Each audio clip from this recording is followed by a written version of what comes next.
We will begin our meeting with the pledge. Please stand.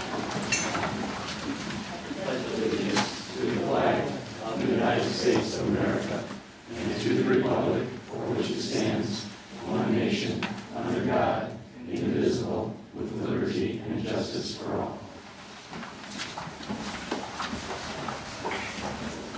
This is the meeting of May 7th. The Main Township High School District 3 is going to be long meeting. I'm delighted to see everyone, and we start with the best part of the evening, which is call the roll, thank you. Burke. Here. Lace. McGrath. Here. Graham. Here. Miller. Sullivan. Heller. I'm out of practice. We'll start with the best part of the evening, which is our awards for extracurricular for our students. So we'll start with Right. I would like to introduce to you Robbie Shaw. Robbie. Stand up, Robbie.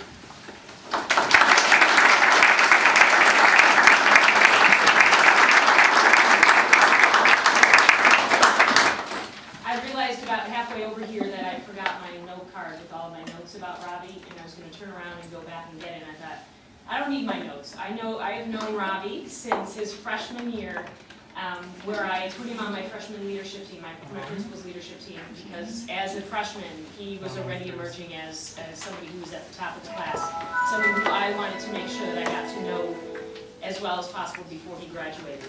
And now Robbie's a senior, and definitely at the top of the class. I'm number 5, number 6 in the class, maybe top scholar. But also the student council president, who has done more for Maine West than I think any other student council president before him. He has led the charge on our $41,000 fundraising campaign this year, has gotten the cheers of his peers. When he walks out on that floor, the place just goes absolutely crazy for Robbie before he even says a word. He got a standing ovation a couple evenings ago at our freshman incoming orientation evening. Before he even said a word, they were on their feet cheering and yelling for him because he's that kind of a leader. And what's really neat about Robbie is he's a quiet leader who gets things done.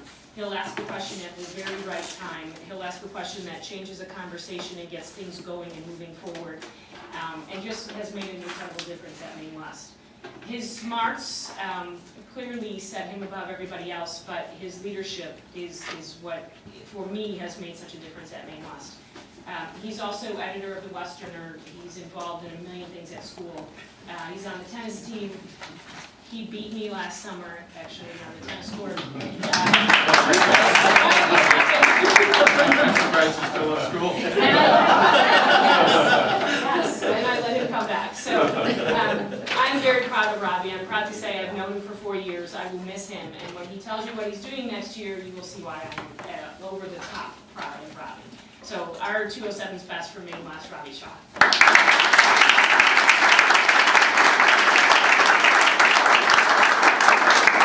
So Robbie, introduce who's with you tonight, and then tell us what you're planning on doing.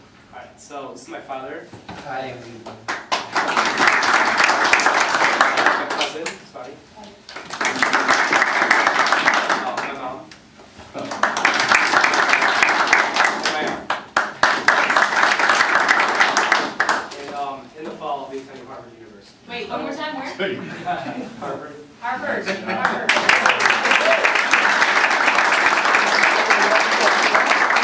And what do you plan to study? Studying government. Government. So we can watch for Robbie in the future because he's definitely a shining star. So congrats again. I have a couple of awards for you. Robbie, it's good to see you again. Congratulations. There's a certificate for you. Put that on the wall at Harvard, will you? Take this to Harvard with you. Congratulations.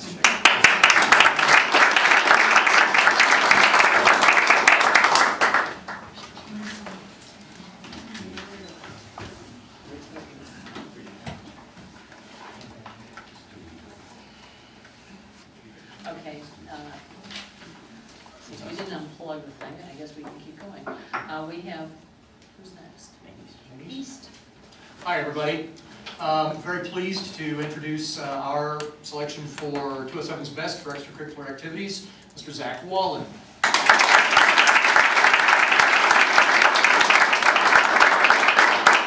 Zach is an individual, I recognize the name, I see him involved, but he's kind of a low-key sort of guy from everything I understand and hear. And he's, I think, a person that, based on the feedback I got from an awful lot of teachers, faculty members in the building, truly a leader, but he's a leader who really leads by example in terms of sort of what he sets. He's come up throughout the year in other sorts of classifications, so I think he's worthy in terms of academics, he's worthy in terms of his community service, and it was in terms of extracurriculars that he sort of got the nod here, and a lot of support. So, you know, again, he's got a GPA of a 4.2, which places him very strongly in the top 5% of our senior class. Done the sort of the expected number of AP and accelerated lots of stuff all the way through. He's been a 4-year member of the orchestra program, which is no small commitment in terms of the stuff that goes along with that. Member of National Honor Society, he's an Illinois State Scholar, member of the Maine Historical Society. No, he's also active in his church, I think leading Bible study at home every couple of weeks, so active in that way as well. In terms of his community service, he's a member of the Gifted Lyceum program, and obviously has been involved in summer work camp trips. But he's also done just an awful lot around in the community in terms of working with not only fellow students, but with younger students, with senior citizens in the community. Again, just a real wide spectrum of sort of life and situation. And Judy Tyler has really spoken to the notion that he's such a great problem solver. Something will come up, and he's very creative, I think, in terms of kind of on the spot coming up with a solution when those unexpected things come up. So a life skill that no doubt will serve him very well. In terms of athletics, he's been an active runner in both track and cross country for 4 years. Chris Peters, is one of our social science teachers, has been active working with him for 4 years and has really had a chance to see him grow. And only the very most positive sort of way would say that Zach is not necessarily the most gifted runner, but he's really achieved well because of an incredible work ethic where he really pushes himself, he sets goals for himself. He's actually been, again, a leader by example. In off-season has organized sort of a running club to keep everybody else in condition and running along. And we've just recently, in the last, 2 years, had Bass Fishing Club. And this is solely due to Zach's efforts. I mean, the guy organizes, gets everything together. My understanding is we wouldn't have boats for the Bass Fishing Club if it weren't for Zach. And you know, again, it's really been his drive in terms of that thing to make it happen. You know, Chris writes that Zach is a tremendous student, runner, and person. I feel fortunate to have worked with him the last 4 years as his coach.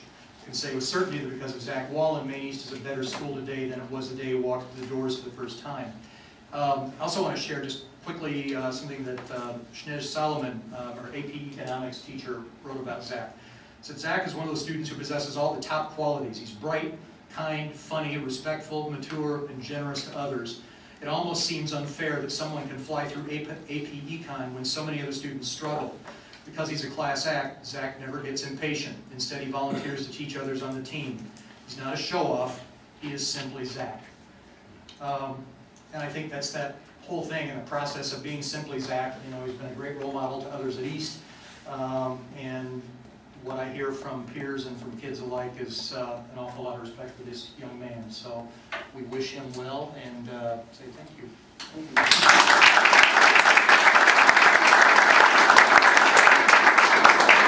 Introduce your guests, sir. This is my girlfriend, Amanda. This is my dad.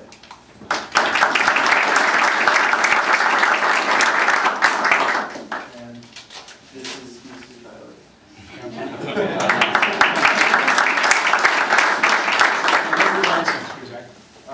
Next fall, I plan on attending the University of Wisconsin-Platteville to pursue a career in environmental engineering.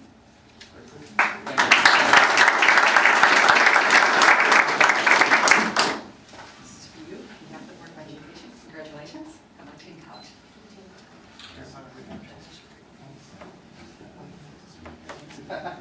Okay,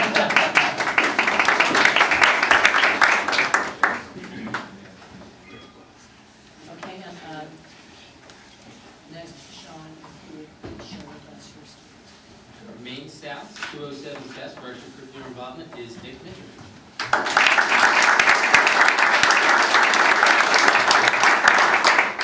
Nick is actually a member of my Principals Advisory Council, and so he was one of the first students I met when I arrived here. And the things I'm about to mention about him are, I couldn't have expressed them any differently.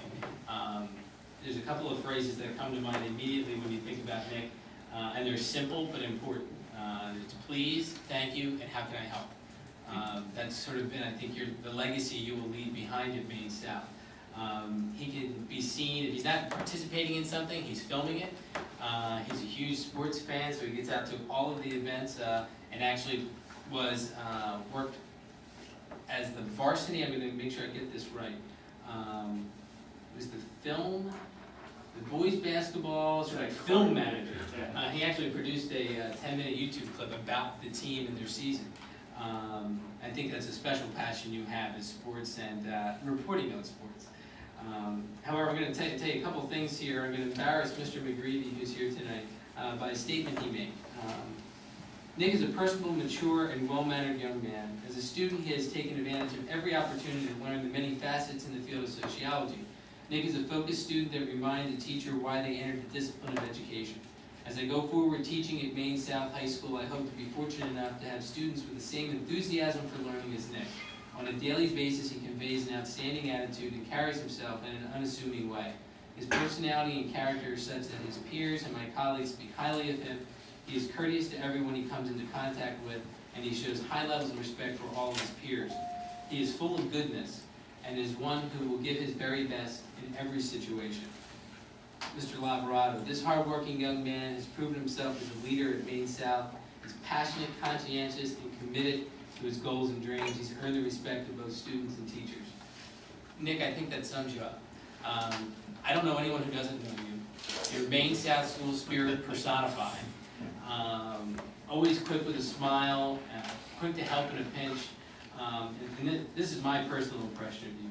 The thread that runs through all the statements made about Nick is that the focus is not on himself. It's on those around him. Nick doesn't have a magical gift that sets him apart from others, but it's caring and hard work that make him mature beyond his years. Nick, thank you for being a member of the team.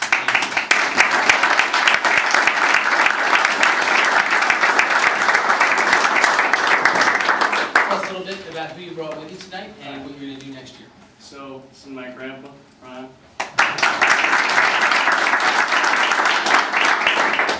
My dad, Nick.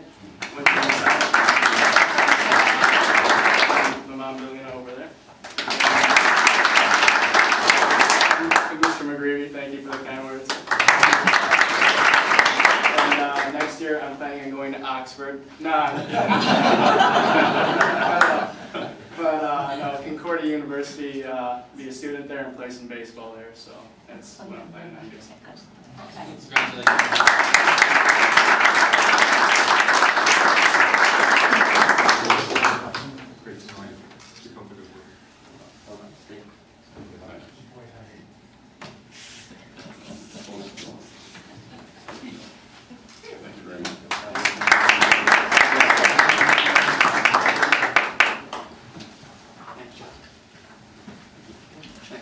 Congratulations to our students, parents, and grandparents. We'll take a few minutes or a minute or so to allow you to leave unless you want to stay for the meeting. Otherwise, good night. Mr. Perry wants to get pictures outside. No. Those things, they do the same thing. Now, congratulations.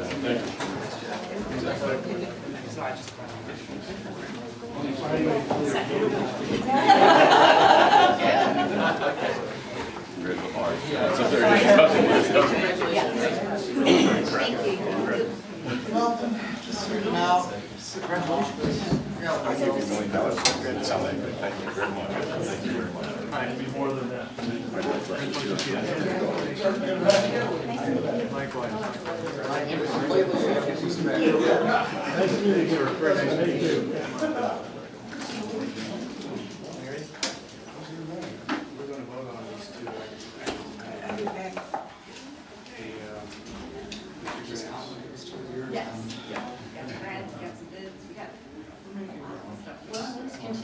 lot to do tonight, so I think our next item would be communications, which would be Colleen Hirschbein. Colleen, I'm going to ask you to keep it to 10 minutes. Please share. Sure, most of you know, I'm Colleen Hirschbein. I have 3 students at Maine East High School, and my daughter Victoria, who I've spoken about before, is a senior this year. She has been accepted to Loyola, DePaul, University of Iowa, Michigan Tech, Western, and North Park University. 5 of these 6 schools are Division I, and my daughter's been a 3-sport athlete at Maine for 4 years. In her curriculum, that we have such a broad curriculum for students to take at Maine, she's done 8 semesters of fine arts, which is all 4 years. 4 years of English, 3 years of math, 3 years of science, 4 years of social science, including awards for government and sociology, 2 years of foreign language, 1 year of preschool, 1 year of healthcare careers, oral comm, consumer education, and obviously PE and health. It was a shock about 3 weeks ago, 2 weeks ago, to find out that my daughter is ineligible to compete in a Division I school because she does not meet the NCAA requirements. Why? Our oral communication class does not fall under an English curriculum. Because it does not fall under an English curriculum, she was a semester short. Ours is only 9 weeks, so she would have gotten the quarter credit had it been listed as an English class. It's not. We are one of the very few schools, and I can tell you I had a daughter that graduated from Maine a couple of years ago who did a research study on the oral comm, consumer ed, and the 22-minute lunch period, the half-minute lunch period that we offer in District 207. And out of all the schools she called, I think there were 42. We were the only ones that offered a quarter credit and a 9-week oral communications class. Everybody else is a semester. So that's one reason my daughter falls short. The other, consumer education. Most listed as consumer education and business mathematics, and it falls under a math curriculum, and it is also a half a semester at the schools. And that also counts for the NCAA under the math curriculum. We fell short without knowing it. Tori this year is in a current affairs class in history because in order to be a full-time student, since she's so far ahead in credits, I believe she's graduating with 27 or 28 credits from Maine because she has done a rigorous 4 years.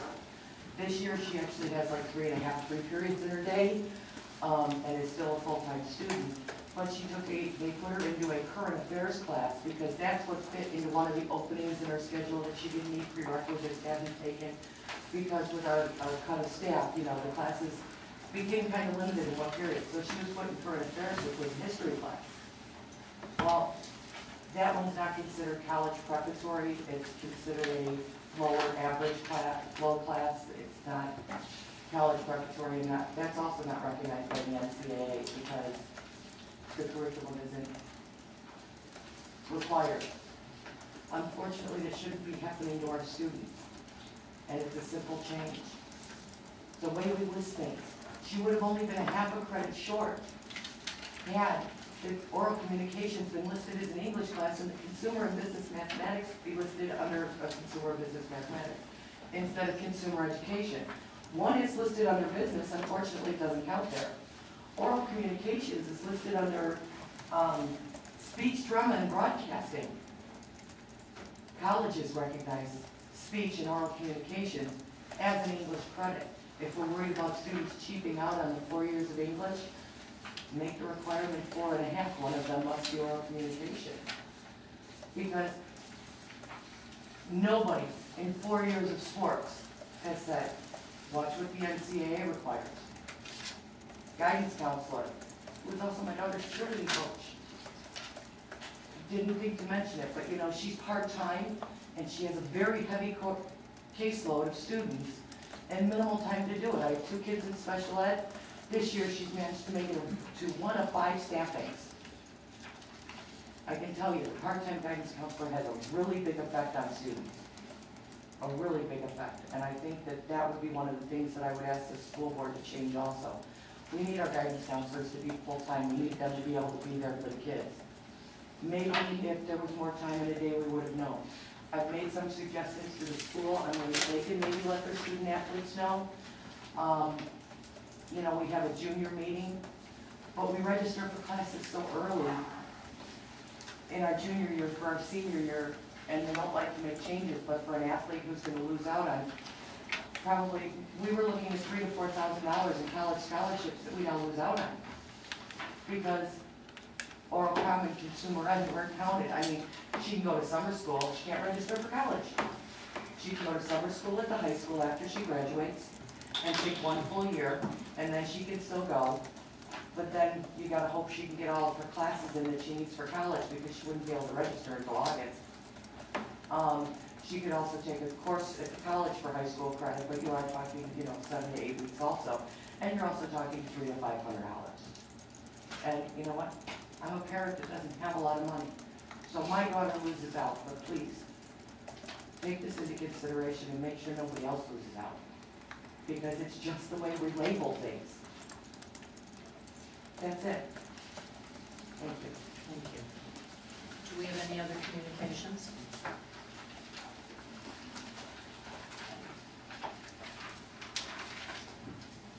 Update from our board members or superintendent?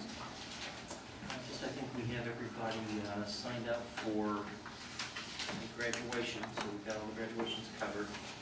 And the mosaic ceremony is this Thursday. I sent an invitation out to all the board members, 6:40, I believe, at Bain West. It is remarkable if you haven't seen it, please go and see it.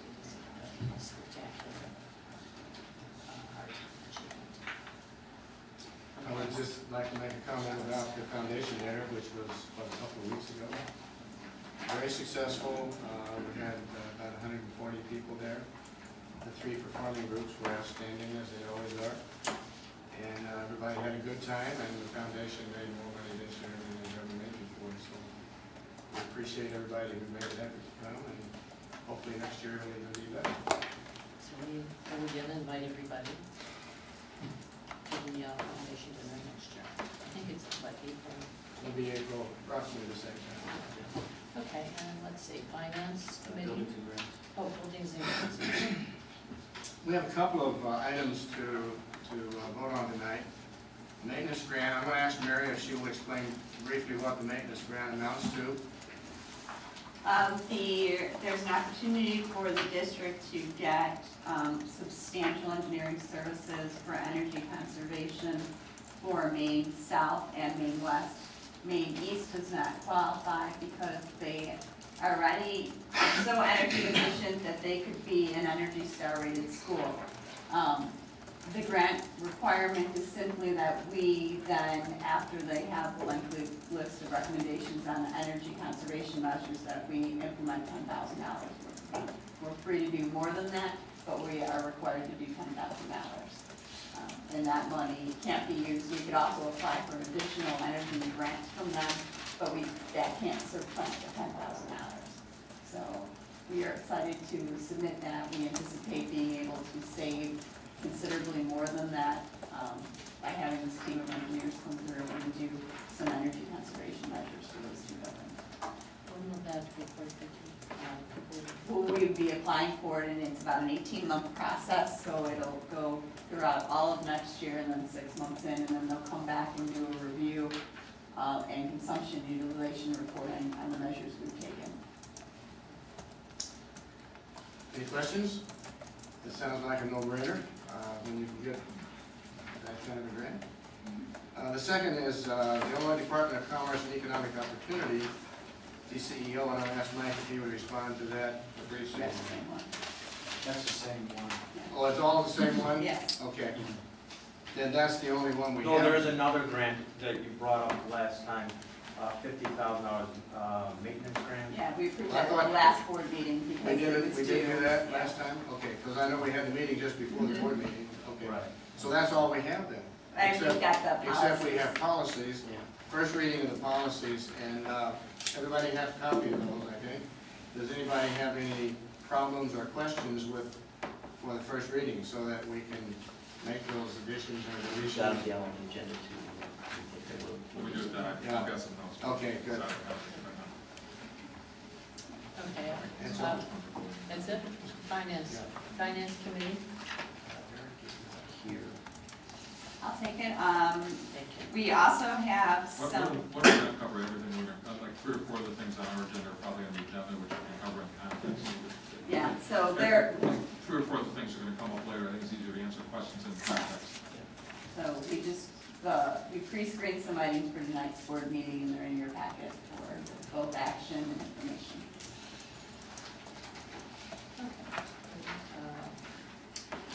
The monthly status of finance and mid-year budget update. There are 3 components of this month's financial report. The first is our regular monthly March report. You can see our revenue in March jumped to 91% of the year, 91% of our revenue collected. Taxes were due in March, 82% of all of our revenue is property tax revenue, so it's no surprise that that number jumped up. The state continues to be behind in payments. This year's question is, are we going to get the 2 payments we've already received, or is there a third one coming before August 31st?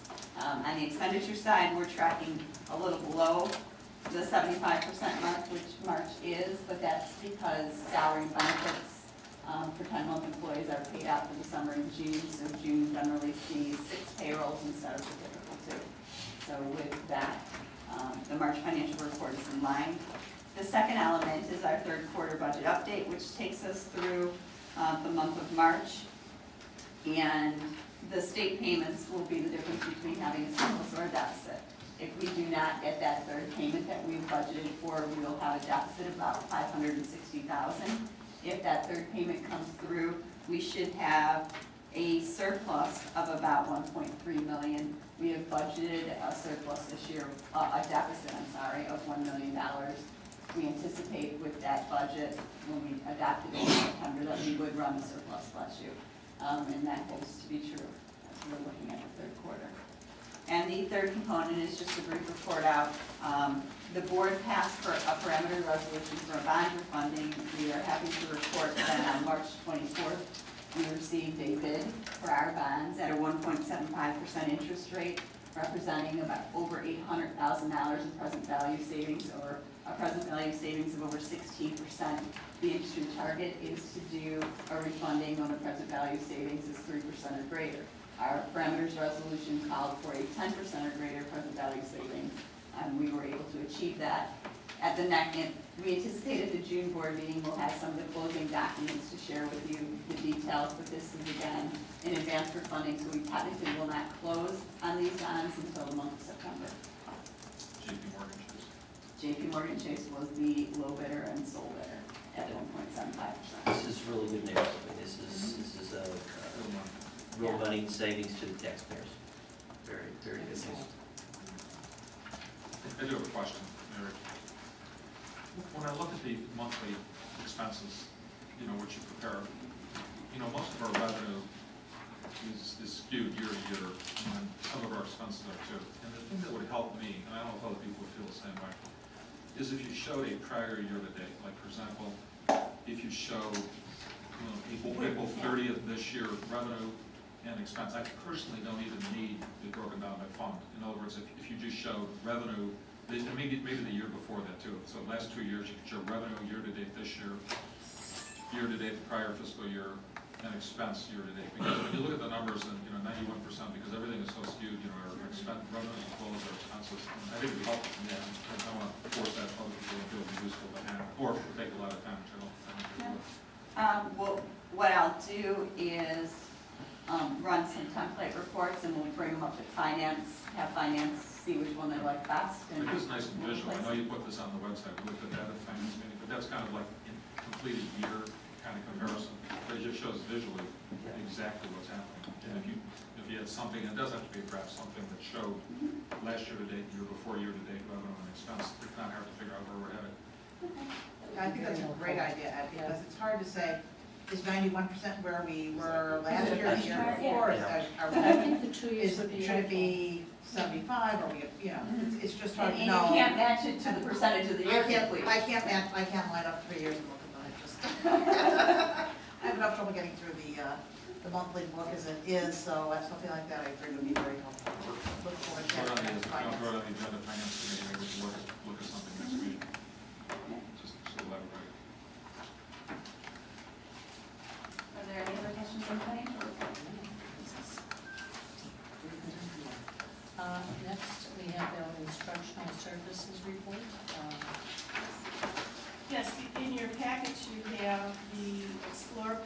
KCE/ACT Value Added Study for the graduating class of 2012, and this is a report that we bring to you at this time every year. You'll remember some of the following details about this report. First of all, this is a report that reflects the gains made from students who completed all 3 assessments. So one of the things that I noticed when I was looking at this, which is on the first page of the report in the packet, is that, for example, at Maine East, only 69% of the population took all 3 tests. And that is significantly down from the class of 2011, where 76% took all 3 exams. So that was just sort of a little note that I made. South was pretty consistent with 91%. West was 83% of the class completed all 3 assessments. And last year it was 88, so down a little bit for West. The reason why we look at this cohort is because we're interested in a benchmark that the district has established, looking for point gains from Explore to Plan of 2 points, and from Plan to ACT of 3 points. So 2 plus 3 equals 5, there's your equation. We're looking for a benchmark of a 5-point gain. If we look just at the number, the ACT score that was hit, our students are hitting an ACT score that's higher than the nation and the state. Our 22.1 composite is about 1.4 points above the state and about 1 point above the nation, so that's good. But we're also looking for drilling down a little bit farther into seeing how our schools are doing in each of the subject areas. You have 27 pages of data here. What I tried to do is give you 1 page that's color-coded. It should be sitting in front of you, just to kind of give you a shorthand look at what's in the 27 pages. Let me explain what I put on this single page. The first box is Maine West scores, and I captured the 2010, 2011, and 2012 data. The last row, which is bold-faced, is of course our current data. What I tried to show you is where did they come in as students with their Explore score, because sometimes a gain might be a little less because they came in pretty high. That's one question to ask. So your first column for West, for example, shows you where they came in with their Explore score in English, and then it shows you the point gain that they made by ACT English. I color-coded it green if they made the benchmark, and I color-coded it yellow if they were 4.9, which is pretty darn close. And then the non-colored areas are ones that we're still working on, and we hope to increase those gains. So if you look at West this year, they made the benchmark of 5 points or higher from Explore to ACT in math and in reading. And Don's detailed analysis that shows the significance of the point gains that you can see in the 27-page report shows that there were significant gains from Explore to Plan in reading, and it was about comparable if you're looking at the last 3 years of data from Plan to ACT and in the other areas. For East, this year they made it in 1 benchmark in math with a 5.3 gain, and their Explore to Plan gains were not significantly different. In some areas in Plan to ACT and English they were significantly lower. At South, they made it in English, math, reading, and science, hitting the 5-point benchmark in all 4 areas, and their significant gains were seen in reading from Explore to Plan, but pretty comparable to the last 3 years from Plan to ACT. And then, obviously, as a result, the district made it in 3 out of the 4 areas, significant gains in reading from Explore to Plan, and significantly lower Plan to ACT in English. So that's sort of the big picture of the 27 pages. Now, I want to let you know that, we have shifted in our district to professional learning communities, and all of our course teams and all of our buildings look at data, and they ask questions about what are the things that we expect students to know and do, and what's the evidence that we're going to look at to see whether or not they they accomplish those things. And if they don't, what are the things that we're going to do about it? That third question is an important question, and it's one that we are engaged in even as a group of educators now in looking at this data. So for example, if you look at one of the subgroups that we are drilling down into, Maine East Special Ed, for example, there are some areas there that we have questions about. And yes, it only concerns 34 kids, but we're in the process of asking a lot of questions. What are the courses that those 34 kids have taken during their time at Maine East? In the area of science, for example. Did they get through enough science, take enough credits with the ACT test, which is a science reasoning test actually, not so much about science content. Would they have enough experience there and enough curricular background to be able to do well? Are these kids that transferred into our district as ninth graders? In other words, maybe they didn't even go through our sender districts and so had a different experience than some of the other kids. How many of them are LEP or have free reduced lunch or some of the other at-risk characteristics? And, you know, in some ways right now I suppose we still have more questions than answers, but this is the work that we're engaged in now and that Mike and I have had some conversations about, and Don and I have had some conversations about, looking at student by student in that particular subgroup, for example, what might be some of the reasons why their gains were not at all what we would hope for. And sometimes the data that's in front of you doesn't tell the whole story either. Mike and I were chatting a few minutes ago about, in this particular group, he suspects that some of those kids may have some soft skill deficiencies. In other words, there may be some attitudinal reasons why the ACT test wasn't going to do it for them on that particular day, or they weren't seeing the motivational reason for taking it seriously. So those are some things that we have to look at and address as well. Do you want to add anything? Sure. Of that group, essentially if a student has an IEP and they've gone through sort of the normal progression of courses, by the time they finish that junior year course, they've really covered up through bio.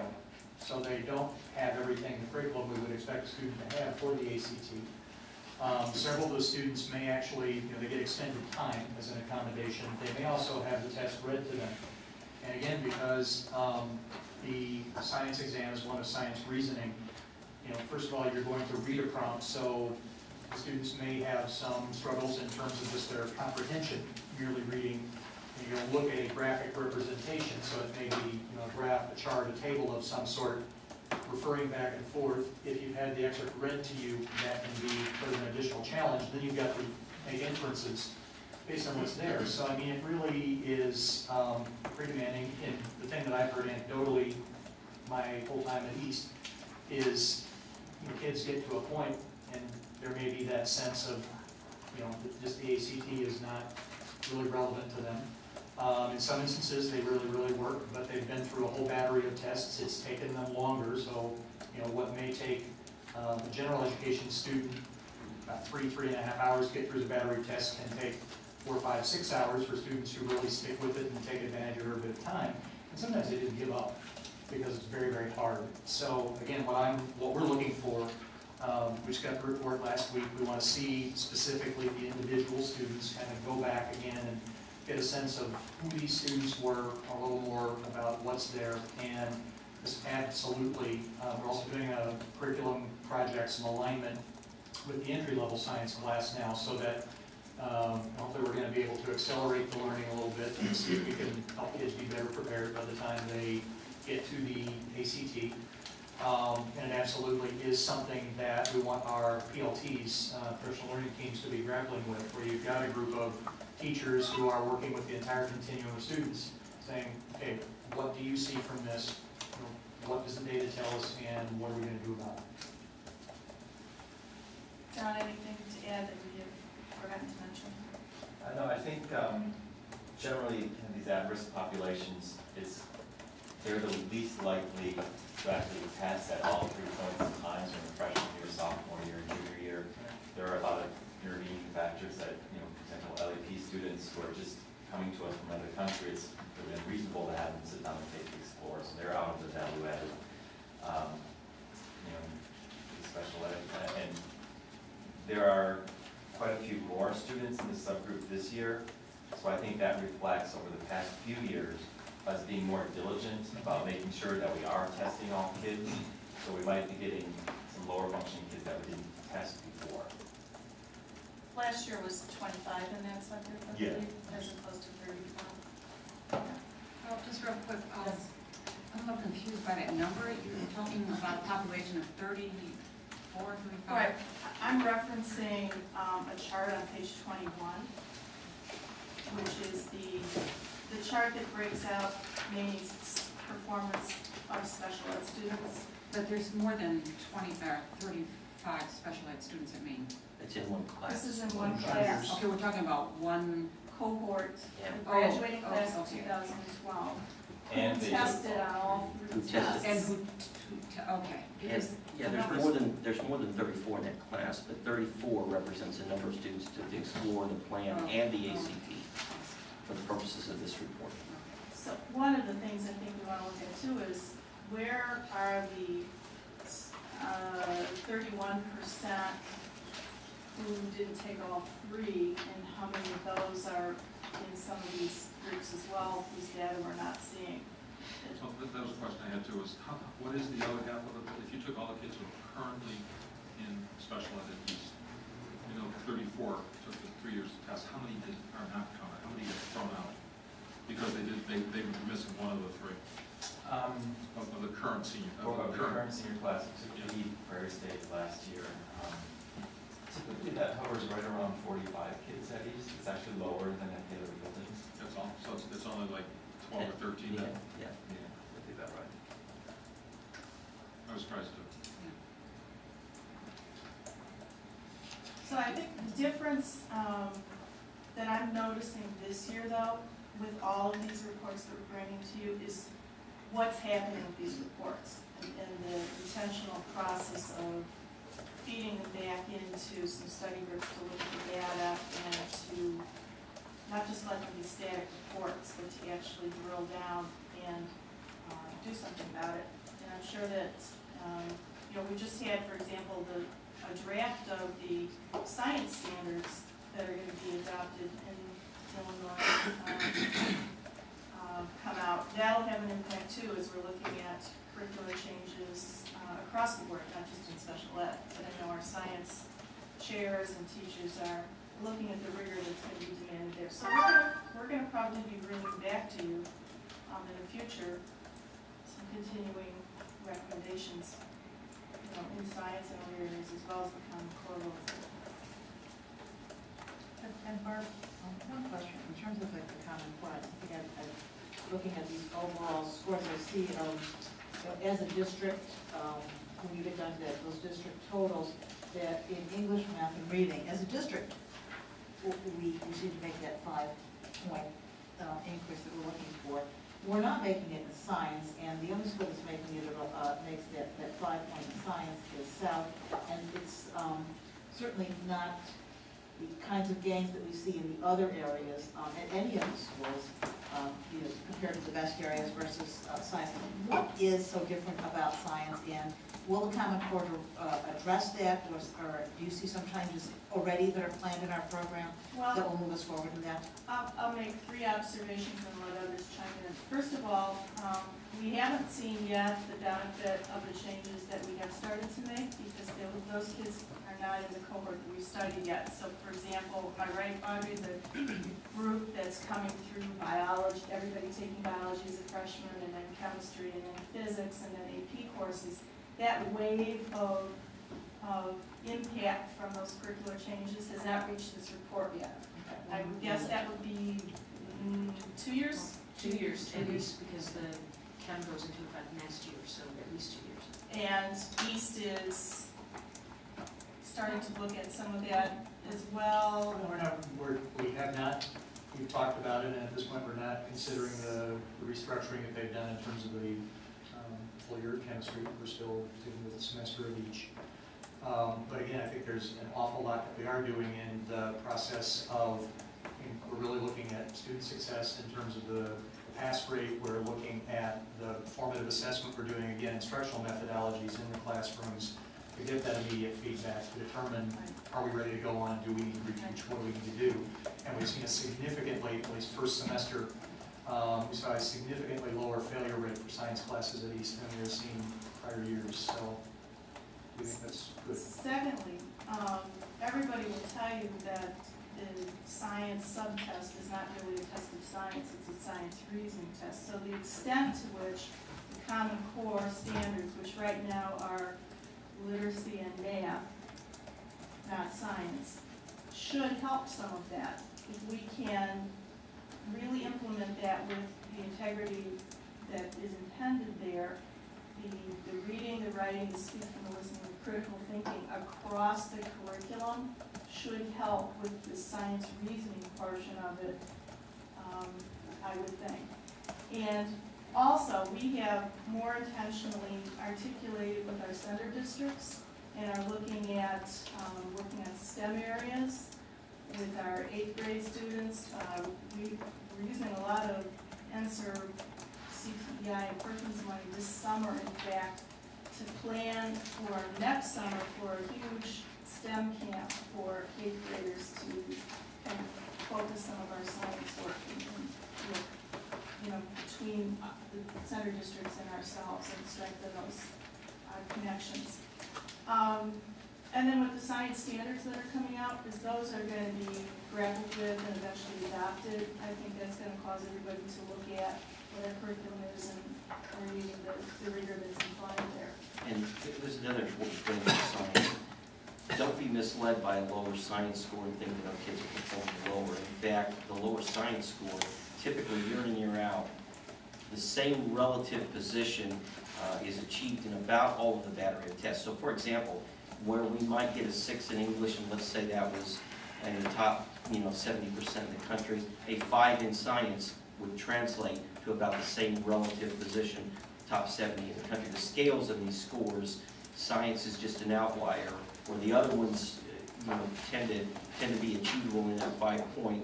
We've never had a lot of success getting 5 points in science, but don't take that to mean that relative to the population of test takers, our kids are doing more poorly. It's just that that test, for whatever reason, the scale doesn't quite line up the same way as the English and the math does. We're achieving at the same relative position, against all the other test takers. I think I made the same comment about this then, based on that statement as I've made about the goals that we have in terms of AP achievement. Yeah. If it's a different scale, why are we applying the same measure? And so it gives a skewed view of what we're doing, and so maybe some slightly different measure. I understand that 5 across the board is a nice goal, but if that is not, if the measures are different in some of the subjects, such as they are now, like some of the AP areas, an easy benchmark that is just skewed, just doesn't seem to make a lot of sense. If we would correlate this, let's just approximately, a 5 in math and a 5 in English would equate to a 4 in science or a 4 something in science. That's about what it would work out to. So if we were going to reset goals based on that's more in the line. And we could go back and check this data because they can tell you based on your score where you are against the whole population of test takers. So I worried about that myself a long time ago, but I got to looking and I realized that though we were scoring lower, we were about the same relative position as we were in the other, which means that it's a whole different scale really for the science. How do we compare with our comparables? Does that match? Same thing. If you look at our comparables, they have the same. There's a board tonight probably looking at this data going, how come we never make it in science? I mean, it's the same exact thing that everyone that does the EPAS has the same thing. Which the good news is, where we would be outliers would be if we were, let's say, performing in the top 70% of all test takers in the country in all the other things, but in science we were in the bottom 50. Then we have something really to worry about. But what this means is that the relative value of our instructional program in science is as good as it is in the other areas. It's just the scale doesn't reflect that. And so that's a key thing to understand about the ETAS testing. Yeah, I guess I'm more comfortable saying these, you know, a number that's realistically what is what we can be achieving based on the structure of the testing, so that we as a board know, yes, we are achieving that. I think it's great, you know, if I look at these numbers, you apply 4 for the science, everybody made that score last year, which says that, you know, as a district, we made it as a district, we've made it as a district for the last 3 years, that we are doing what we need to be doing for the students out there so that they are making the progress they need to make. Obviously, we want to aim above the 5, but, or above the 4, but you know, I hate to see a skewed metric that does not reflect on what our students are actually doing and what they should be accomplishing. Here's something I think we could do. I think Don easily enough could look, you know, just the last 3 years and see what percentile ranking does a 5 equate to in English, does a 5 equate to in math, etc., and then look at what the target would be, and then look at a similar percentile ranking. What does that translate to in science? It's going to be a 4 point something, I believe. It's going to be, you know, 4 or thereabouts, and you know, could be a 10th point up or down, but it's going to be somewhere in that area. So we could maybe come back and say, here's what it would be, you know, based on a 3-year rolling average, what the appropriate target ought to be. That would be very helpful. Yeah. Okay. Are there any questions, other One questions? thing, we're having a little sidebar over here, or I want you to hear this especially. After the last special meeting we had, Thursday, Eric and I wandered into the Ed Red meeting, and there was a presentation that was going on, trying to find out the name of this individual. He was a PhD, doctor of fact. What he did was they had a system of measuring, you know, that scatter graph that we've seen where it shows how you've done. They had a system of measuring progress. Was it Steve Corrigan? No, it was John Gaeta with ECRA. Okay. Right. I was just wondering if we looked at it. It was very impressive. You know, I realized it was a sales presentation, but if you're looking at redoing the metric, I just can't help but wonder what they're able to do is they take your population, socioeconomic, pre-introduced lunch, everything, and they're able to measure progress that you would anticipate, given everything, family income, your dad's a PhD, whatever it is, they're able to measure what's to be expected. So what it is, it's kind of like a super metric, you know, that we're guessing at. You know, we're trying to figure out 5. Where'd that come up? I was there next to just do 5. But I mean, he's like, you know, it's like, you know, real specific, and they have a number of school districts. I know Niles uses it, which is smaller than us, probably has less professional people that can do it, but they were quite satisfied with it. I'm just wondering if we've looked at that. Well, we do and have given the board something similar, and that's why I mentioned name Steve Ford. We've done some analysis where we've done predictive estimates of where a population of students should be. And I think the most recent one that we gave you indicated that District 207's relative score on that ranked second in all the Catholic schools. So what that means is taking all the factors that you just expressed, looking at all of those factors, we were second among all the Catholic schools in surpassing the expected growth. So Steve Corrigan has done those. He actually does the reports that you're talking about for all the Catholic schools. But I think what we could do, Ed, is look at the model you're talking about, and maybe we just need to set a path to be a little bit more explicit, particularly about that predictive aspect of it. I mean, the question is whether there's an improved metric, whether the metrics that we're using, which again, I remember were adapted, I think this sort of 10 years ago. Yeah. If you go back and look, we've been using basically the same series of metrics ever since then. If there's a better metric, whether it's Corrigan or Meta or somebody else, but whether there's, you know, if you're going to be redoing the numbers anyway, whether you want to look at that for something in there, if that's a more valid method. I'm not saying it is, I'm just saying it's worth studying, seeing if that's a more consistent and fairer way of balancing everything, so that if our population goes, you know, a little bit poorer than a year ago, you're still able to measure a little bit richer than a year ago. You know, whatever those things are. But if I'm hearing you'd be interested in, for example, looking in real time at the population, what would be the predicted growth of the current cohort of freshmen, and then setting the marks based on that. And really just like to know if you've looked into it, if you think it's a good idea. Because if it is, I'm sure you can back us up. It's just something that we, like I said, we happen to walk into the Ed Red meeting. I assume that you're on top of it, but I just want to, you know, to double check. If I remember rightly, Steve Corrigan has looked at all of those variables down with you, and the 2 that he uses are the ones that he has found correlative value in, being the education educational level of the community and as well as the income. Am I right on that? Yeah. So I think he would caution against some of the other factors being used, which I'm sure that the presentation that you saw probably utilized. He is probably awash in more data than you and I would ever want to dig into, and has really kind of singled out those two as the ones that he can do some predictive work with. But maybe those, if we use those two and do some with real-time data, and do some predictive work, that would be an interesting. I'm not saying we should do it in just a second. No, I think we should look at it if we're redoing metrics anyway. Yeah, no, I think that's a very good point, actually, because what that allows us to do, I like that idea, it allows us to really look at the current freshmen, set a prediction based on the factors that are known, and then we can report, probably yearly, and what you'd be doing is, instead of having this arbitrary fixed target, which is really what this is, and the 5 was probably never realistic, but we've learned some things since then. I like that idea, though. I like that idea of trying to look at the incoming freshman class and really base it on that class of students. I also like the curve in science. If 5 points of improvement is the 60th percentile, and all the others, but it's the 85th percentile in science. Then, you want to be consistent. Right. Okay. Is there anything else? We shall move along. Let's see, we have a monthly update on the deployments. One request, one process.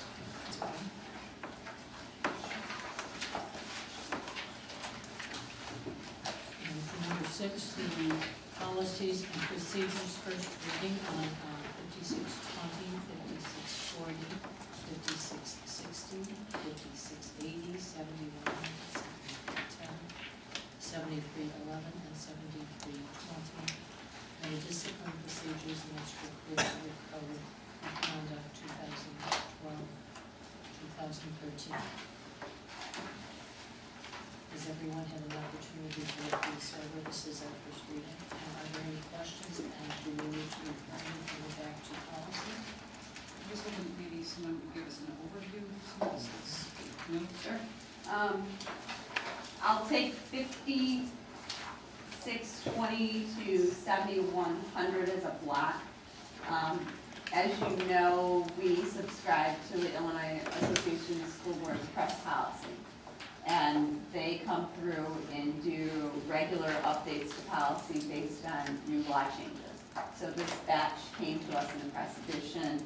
In 5620, it was the new soccer goal anchoring procedures, and while we've been following the procedures all along, this is the policy that they wrote to go with those procedures, which now we have to use spikes, you can't use sandbags.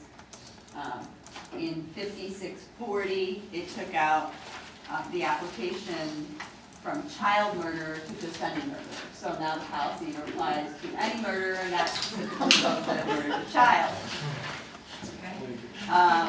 The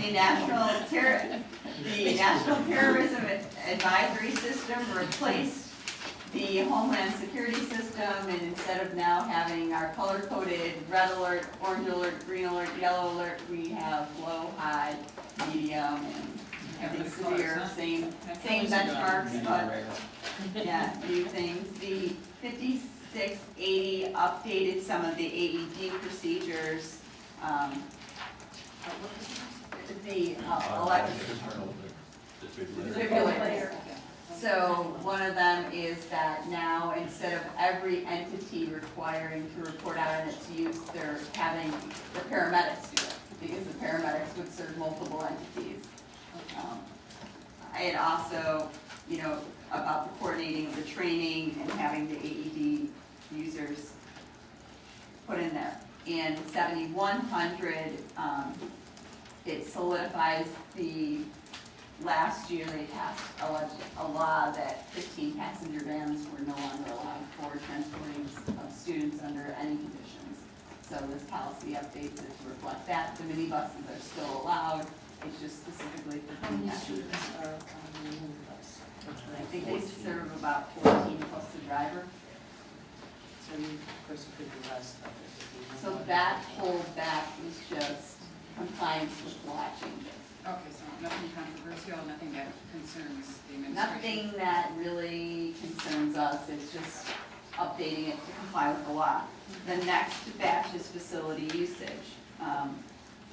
We brought this policy, referred it back. On the first page under 7310, the last paragraph is brand new, and it talks about the board's ability to make modifications to the policy as it deems that are in the best interest of the school district if such modification is applied for by the renter. So we put that paragraph in there to preserve the board's right for those modifications. Under 7311, brand new as of last week, we added about halfway through the page under 7311.6, the second bullet point. There was a court ruling that came out that a certificate of assurance is not a legal document, that it has to be the endorsement naming you as an additional insured.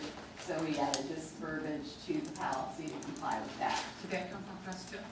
No, it actually came from our risk manager out of the script pool. And then under 7320, we've updated the cost for the various classifications. And that is all. Yeah, I did have some questions. Don't remind me that I did have some questions. When I'm looking at 7310, specific to classes 2 and 3, to me, we're not a unitary district. The elementary school districts that are center districts are in the same relationship to us legally, in my view, as a parochial or not-for-profit school. I mean, I really see no difference. And so what I would like to do is I'd like to propose language that under Class 2, Item 2, we provide that it would be public, parochial, and not-for-profit elementary schools. And then you have to make a change in Class 3. It would say civic governmental, and take out parochial and not-for-profit schools, not in Class 2.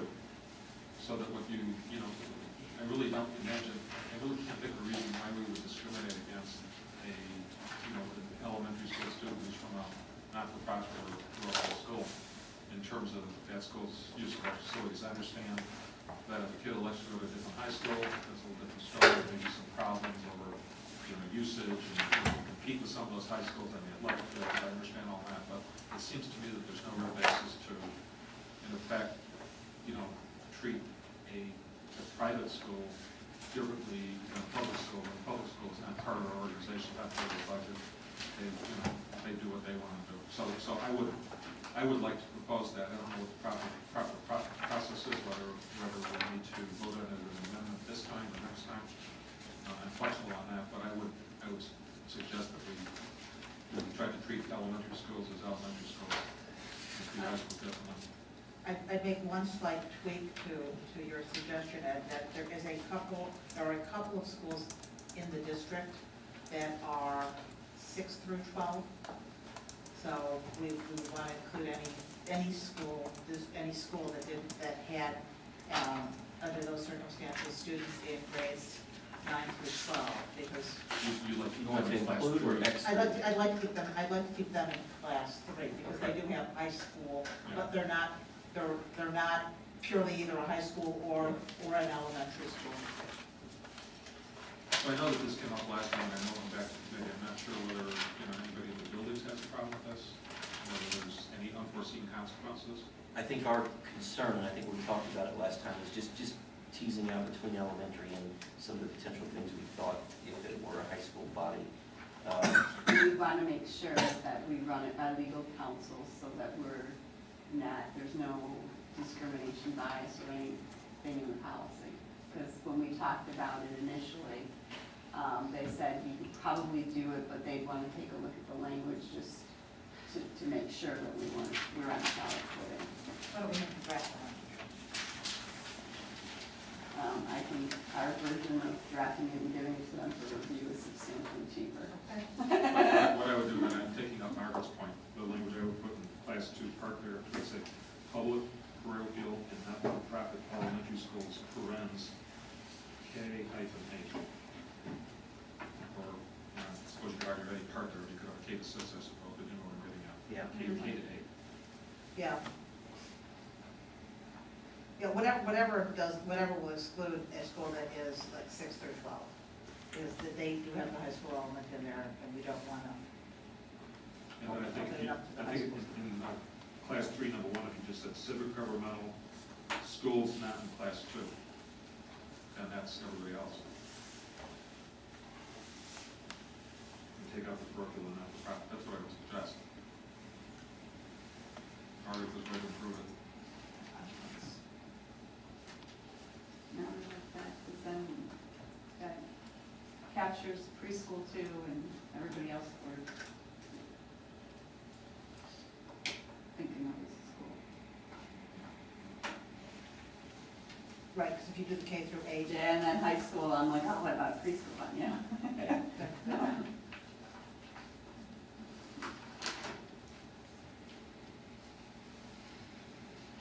You could do pre-K to 8, pre-K to 8. Yeah, you pre-K, could. pre-K. You probably, I'm not sure that I'm not, yeah, I don't know, I mean, when you start talking about preschool, I don't know that our facilities are really Designed. right for activities I'd involving rather run them preschools. So, Okay. but I'd like to hear what Francie has to say. Anything else, Ed? I don't, Did we clarify what question number 3 is, because that's the last of those? oh no, that's different. That's just facility, you're right, sorry. Would press have something on this? No, this came, as you recall, we restructured Right. Just wondering if they have a something. big time last year. No, our policy is much more delineated than the press policy on facilities. So we started probably with something like Yeah, presses. we looked at it, then we kind of tweaked our own because we've been on a path. And then, you know, our goal was to live with the new system for 1 year and then fine tune it. And that's what we've kind of done this year.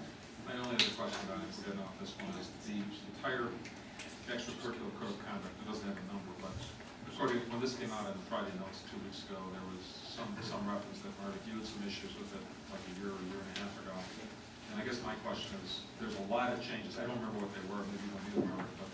There's a list of like 19 or 20 things. So I think this is something that goes to kind of the heart of what we do. I think rather than skimming over it, I'd like to, you know, I think it's a good job doing the redlining, but it's kind of hard to tell what the changes really mean. I think I'd like to understand what exactly has occurred with the code of conduct, what's really happened. I know there's some terminology changes, no problem. Well, we've worked with the Dean's MCC for actually a little over 2 years, and Dean Sporak and Fatard are here tonight with us. We've worked for a little over 2 years. Margaret dug in. Are we talking about the discipline procedures or just the extracurricular? I'm talking about both. I'm talking about He's both. talking about both. He's talking, I gave him to him both, that's the whole thing. And so we, you know, tried to get that out. We actually wanted to get it approved last year. And actually, I think it came before the board last year. We brought it back to the Dean's MCC. Margaret gave us a list, I'm going to say of 19 or 20 very specific items for editing, which I think we've captured with this. And what I think that maybe the best course of action would be, and we respectfully ask to go ahead and do first reading tonight and perhaps schedule a policy meeting before the June meeting where we could maybe do a fairly comprehensive single topic and dig into some of those things, if that makes sense to you. I think we're all interested in this. That's the only thing I would say. Having a policy meeting would be fine. I would like to understand if we're making substantive changes. Yeah. The biggest change I think that we tried to make was we tried to have the policy, as much as we could humanly do it, reflect what the current practices are. In some cases, as we wrestled with practice A, B, and C, you know, as we wrestled with practice A, B, and C, it was reconciling practices between the 3 buildings, and that wasn't a small task. So it was both of those 2 things. So I guess I think thinking back, a lot of my suggested changes were that there be, you know, one type of policy. So when you notified parents of something, it was always the same system. It was a call, a letter, a certified letter, depending on the level of the infraction. Reasonable attempt to. You know, reasonable attempt, and that you didn't have to make 4 attempts at something under one kind of infraction and 2 attempts in a different way under a different kind of infraction, so that once you learned the rules of how you contacted parents or how you implemented something like that, you didn't have to go back to the handbook. It was just one set of rules to follow. Because I thought every time you looked at the rules, it was like, well, this time you have to call, and this time you have to send a letter, and this time you have to, Some of it too, Ed, is we've done some things like the, the cell phone policy. There's been some change in the law, there's been some change. already voted on, so I mean, Well, they're just incorporating cell phone. And it's, some of that isn't just incorporated in there. That's all fine. Yeah. The other thing I remember is, I thought one of Margaret's points, I thought was that there was maybe too much discretion in certain punishment, when this was written, and I think Eric and I helped write it, the concept was to have a certain amount of discretion. So to me, that's a policy issue. How much discretion do the administrators want to have? I mean, no matter what the situation is, there's sometimes mitigating factors that would lead you to want to reduce the punishment. And so there's certain circumstances where sometimes kind of a cut and dry approach may not be good. I'm not sure how that was addressed because I couldn't find it when I was looking at it. Well, because we didn't specifically codify that philosophy, but to the best of our ability, we tried to find those areas that you would consider. I think what Margaret was really getting at was, take a relatively small issue like target, for example, and try to, as much as you could, develop some consistency there.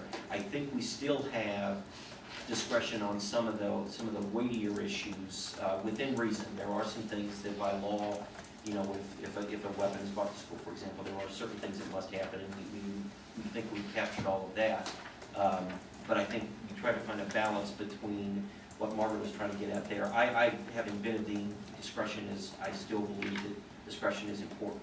And I agree that discretion is important. I think that there was perhaps too much discretion for small infractions, which I think you end up having, that I thought could get problematic.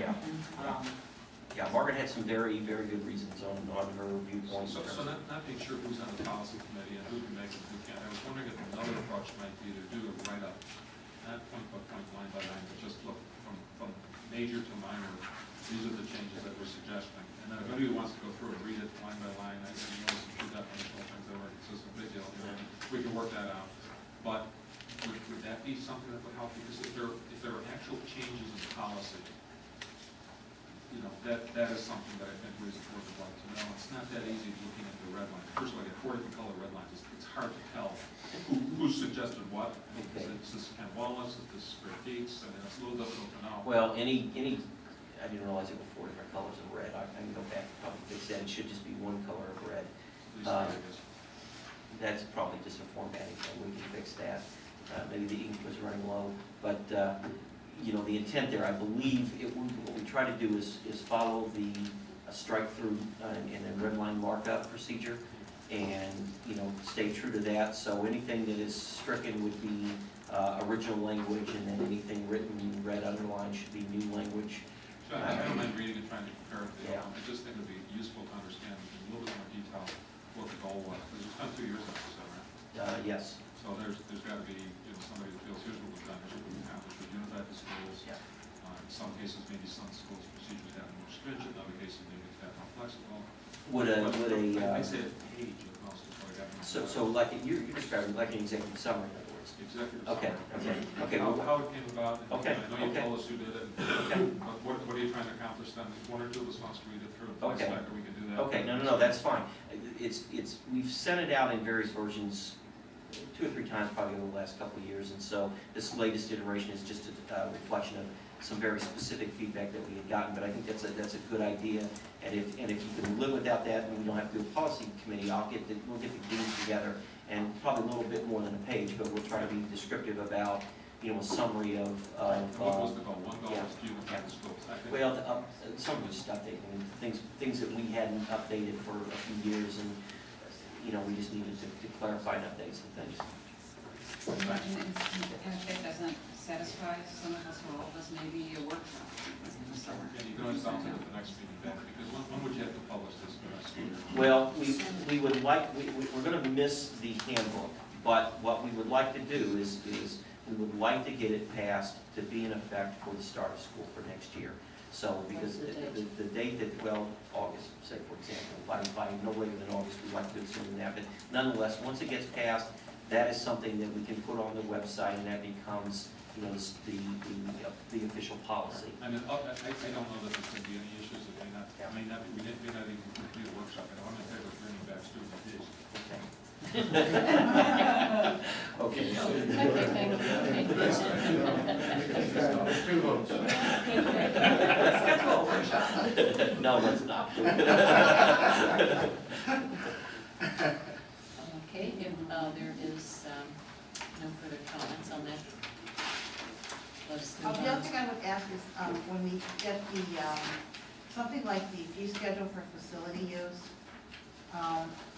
while a red line is helpful, a clean copy would also be helpful. So it's a little hard to tell where everything lines up and exactly what's going on there. I'd like to be sure I understand what I'm approving. Okay. So, appreciate that, thank you. So we'll move on to the consent agenda. So moved.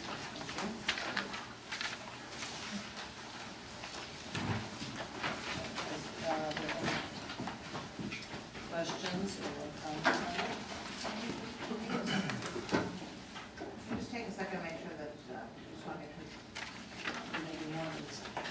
One of the things we considered cover the finance, the quest contract you looked at, that's item H. If there's any questions, we can have time about it.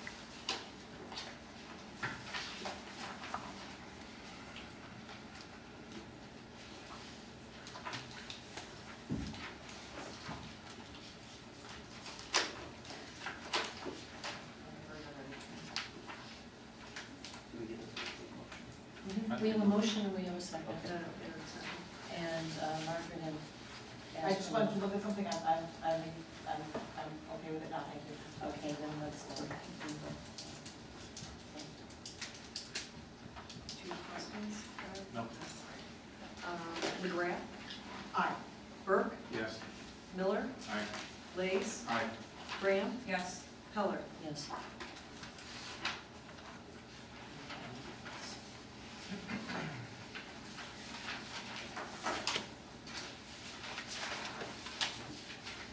Item 8, second reading for procedures, policy and procedures, the 8,000 and 8,001. So moved. I'll second that. Are there any questions or comments? Just like to thank the finance committee members and staff for several, not several, but at least 2 years worth of work on these two policies, and like I said, they have them become part of District 207. Thank you. Okay, roll call vote. McGrath, Aye. Burke, Yes. Lace, Aye. Graham, Yes. Miller, Aye. Heller. Yes.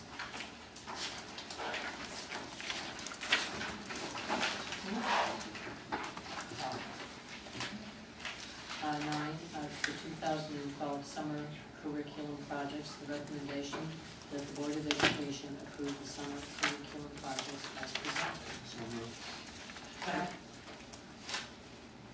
Mark? Okay. Any questions or comments? Roll call, please. Miller, Aye. Graham, Yes. Lace, Aye. McGrath, Aye.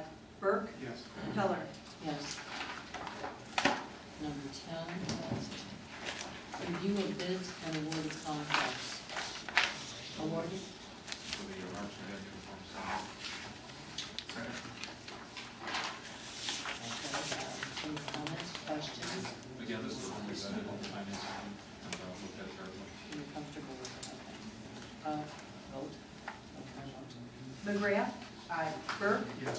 Lace, Aye. Miller, Aye. Graham, Yes. Heller. Yes.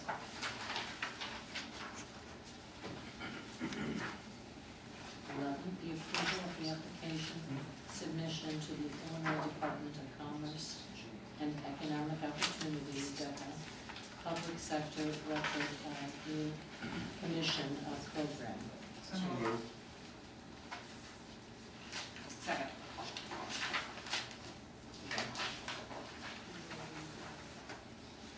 Okay, the recommendation. The Board of Education authorized the business office to proceed with the submission of the application for the Illinois Department of Commerce and the Economic Opportunity, DCEA Retro Commissioning Program for 2012-2013 for Maine South, Maine West if the grant is approved.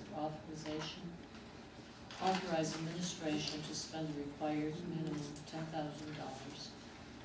to implement the measures that are recommended by the DCEA or the representatives. Details may be found in the appendix. You already have the motion, right? So- And second. I was trying to read it, in case anybody heard. Lees, Aye. Miller, Aye. Graham, Yes. Burke, Yes. McGrath, Heller. Yes.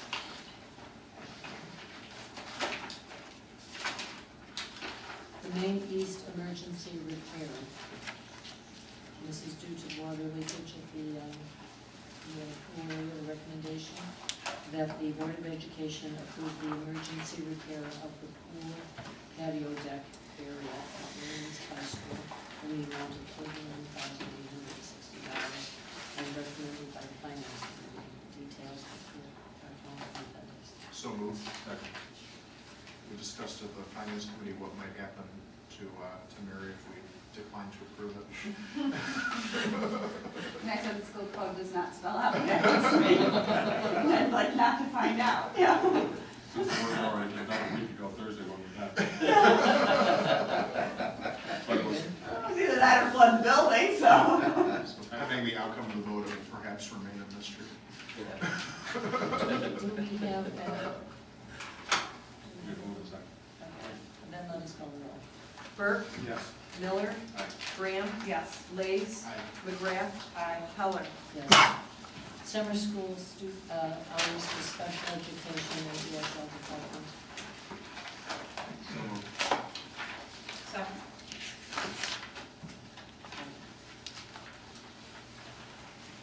McGrath, Burke, Yes. Lees, Aye. Miller, Aye. Graham, Yes. Heller. Yes. School fees for 2000 and 2013. The recommendation is the board approve the recommended school fees for the 2012-2013 school year as presented. So moved. Second? Second. Joe. Can we just an overview of that? Okay, let's see. Not many of the school fees have changed. Some of the choice books have gone up. One of the schools has chosen to have their students required to participate in DECA, Skills, and SCCLA, while the other two have not, so there's a fee for that. The drama fee have not changed. They tried to keep the fee increases for our 1 and 4 reasonable. In some cases, they didn't increase the fee at all. How does that DECA fee work again? So if at Maine East, if you're in the course distributed at the work program or the internship program, you are required also to be in DECA, Skills USA, or SCCLA. So they charge the fee for the national membership on the fee schedule. The other two schools, you are not required to participate in that extracurricular activity as a requirement of the class. Okay, but only at East you are. Correct. Okay. And is the fee new, did you say? It was not new. It was something that all 3 schools initially had put on their fee sheet for approval, but then West and South said they pulled it because they knew that they weren't going to make the kids participate, and rather have the kids pay for a fee that they were not going to use. They didn't do it, and then it came up this year as an item on once we. What we do is we take this and put it in a Google Doc so every department has an opportunity to put in recommendations for changes for the coming year.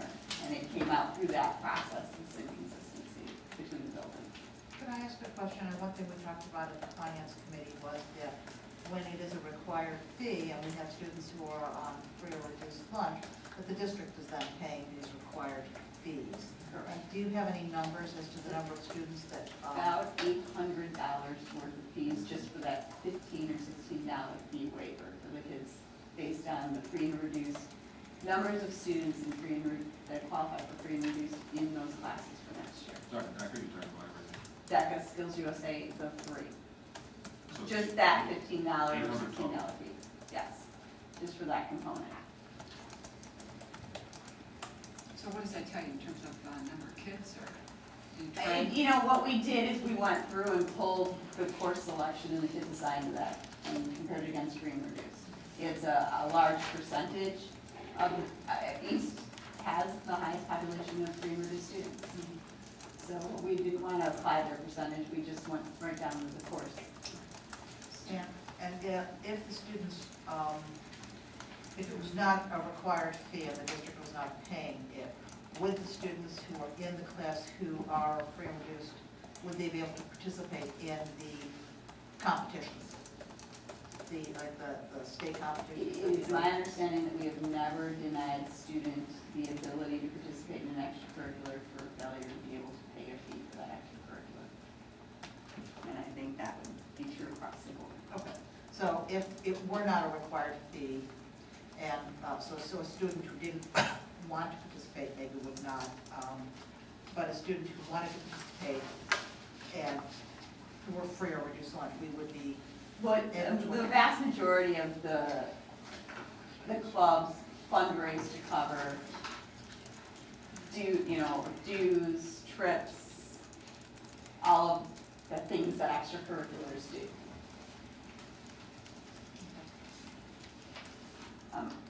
New this year as a pilot at 2 of the schools, with South being the school that isn't, is a graphing calculator for some of the math classes. You'll find that by whatever number the page is. So East and West, and there's also a detailed 2-page write-up at the back of the page. They want students to purchase a graphing calculator. They would have the ability to use that graphing calculator in a multitude of math classes.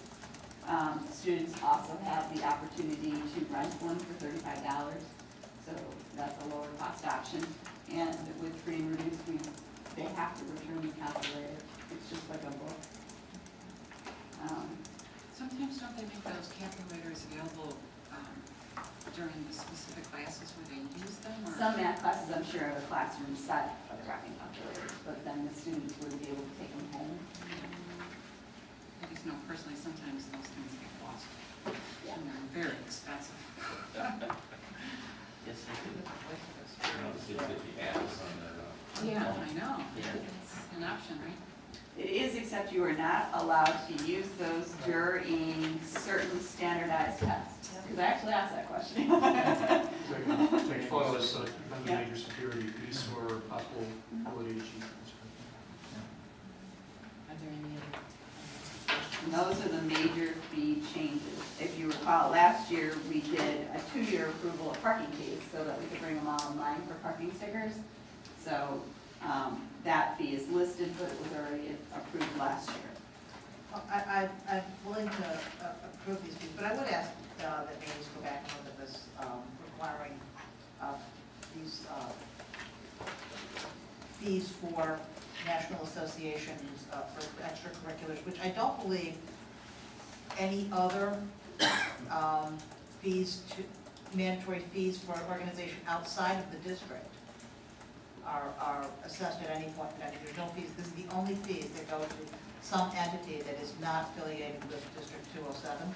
Right, as a condition of taking the course. As a condition of taking the course. You're And exactly right. so that is, it is a little outside of the box. Yes.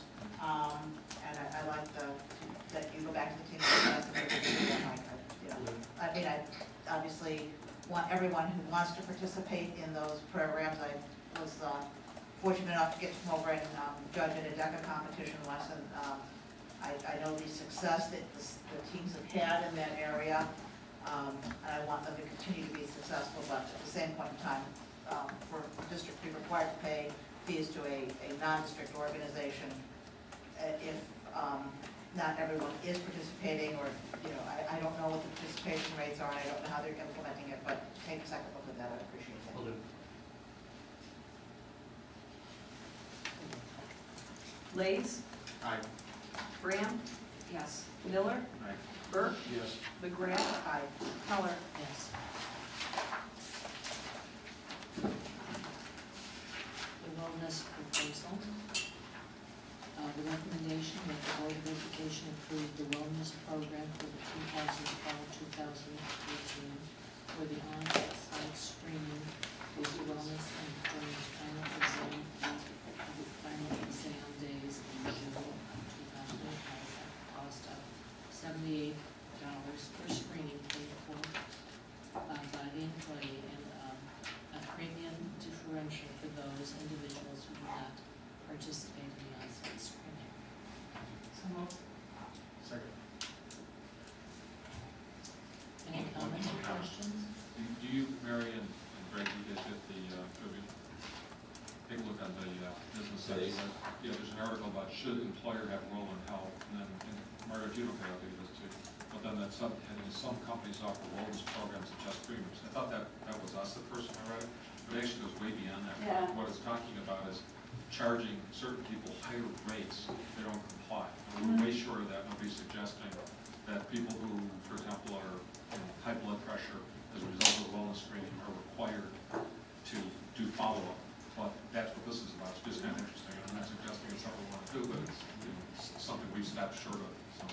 I think we should stop short of it because I really think there's some legal issues that require people to actually achieve targets, to require people to take testing for differentials, or a lot of them. I mean, I think the most popular one is where someone is a smoker. They say either they say that they are a smoker, but they are able to receive the reduced rate as long as they participate during the smoking cessation program. Whether or not they're successful, they just have to participate in the program. So, yeah, you have to offer a reasonable alternative and things like that. There's a whole bunch of rules that go around that with HIPAA wellness programs. I wasn't pushing it. I thought it was interesting. But I think we perhaps should look at, is there something else that we can do with low or no cost that can encourage our employees to be as healthy as they can be, and help the self-insurance fund, because every dollar that an employee does not spend on illness, but is spent on, that's money that's saved by every participant in the plan and that's saved by the district too. I mean, what's missing from our program, and I think it's a good plan, but what's missing is follow-up, and, that we do encourage people to take the wellness, and the report is great, and, we've looked at it, and I think we get information, and I'm a little bit unsure of this, Mary, whether the company that does it for us has statistics on how many people follow up or don't follow up. Would there be a way for them to know that? Every person who is in a high-risk category gets a follow-up phone call from them. So, but beyond that, it's up to the person to then go to their own doctor. We've heard the success stories where, people have come forward and said, this diagnosed me as having this condition, and I've gone to my doctor and I was able to then correct my behavior. We've heard success stories of people losing tremendous amounts of weight from but we don't have a statistical percentage beyond that. We know Wellness Inc. makes that initial contact for those that, I don't know what it's technically called, but if you get a red light, that's not good, and they follow up with those that have red lights. And what year is this for us? About 4, I think, 4 or 5. At least. But in this capacity with the premium differentials, it's been about 100.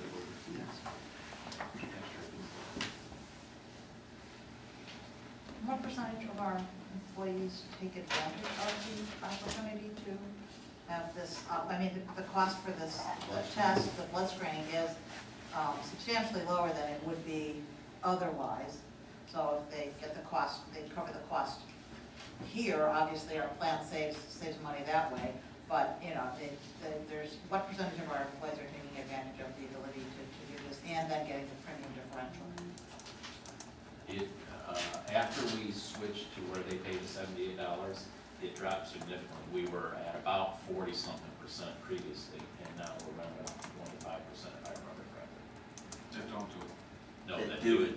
Do. Premium differential is not. Well, the whole thing would be irrelevant a year ahead. We don't have to, I don't know if it'll be irrelevant. But I mean, we'll have to offer free wellness, so I mean, then there's, I mean, you know, I don't know what these people are gonna do, but starting in 2014, we have to have wellness included in our plan. It depends on Supreme Court, right? Forgot about that. Anyway. Well, we'll know by September. We'll know more next month. Yeah. Anything else? Burke, Yes. McGrath, aye. Graham, Yes. Lees, Aye. Miller, Aye. Heller. Yes. 16, intergovernmental agreement, vision and O&M services. So moved. Second. Any discussion? Is this new? This is new, this is,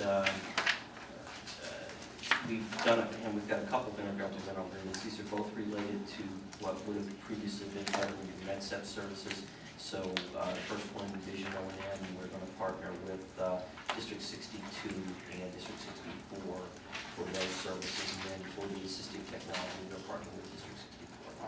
So it's just a way to keep some aspects of the MedSep partnership alive in specifically done intergovernmental agreements. So this is just for IEP students?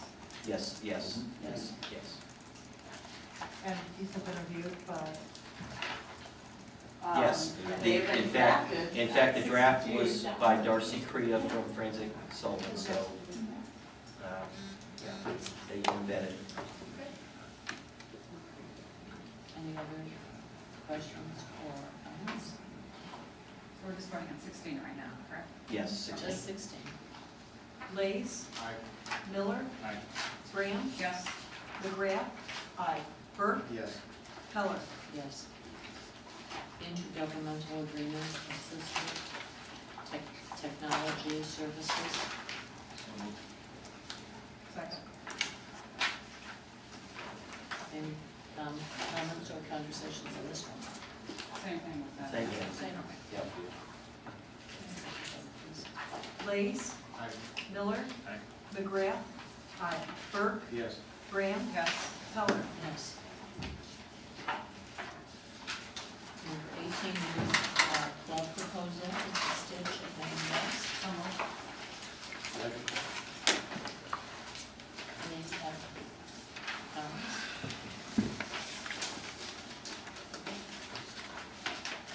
McGrath, Aye. Miller, Aye. Burke, Yes. Graham, Yes. Lees, Heller. Yes. Communications, do we have any other communications? Oh, did I miss something? I went one too many. Okay. Maine West has commencement on June 3rd at 2 o'clock at the Maine West Stadium on June 3rd, Sunday at 6 o'clock. Maine South commencement, and that's at Rosemont. The June 4th, Monday at 7 o'clock is the East commencement at Rosemont. And June 5th, Tuesday is our regular board meeting here at 7 o'clock. So just as a reminder, who will be at West? Okay, and for South? I will be at South as well, I think so. And East, I'll be at 2. Okay, do we have any other meetings that we need to schedule or anything else? And is there any other communications? We are going to discuss closed session and. Oh, I'm sorry. All right, for purposes of discussing review of closed session minutes, appointments, employment, compensation, performance, discipline, or dismissal of employee, probable imminent or pending litigation, and collective negotiation report. Sorry, Anthony was at BC. A is the only one we're not doing with. B, C, D, E. B, E. Okay, so moved. Second. Lees. Burke. Yes. Graham. Yes. Miller. Aye. McGrath. Aye. Keller. Yes.